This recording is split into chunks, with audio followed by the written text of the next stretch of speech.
Construction of the Sagrada Familia church in Barcelona began in 1882 and the building is still unfinished.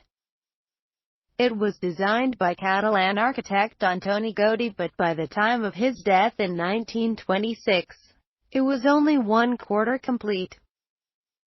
The project, which relies on private donations, has developed slowly ever since, and it is hoped the church will be completed by 2026.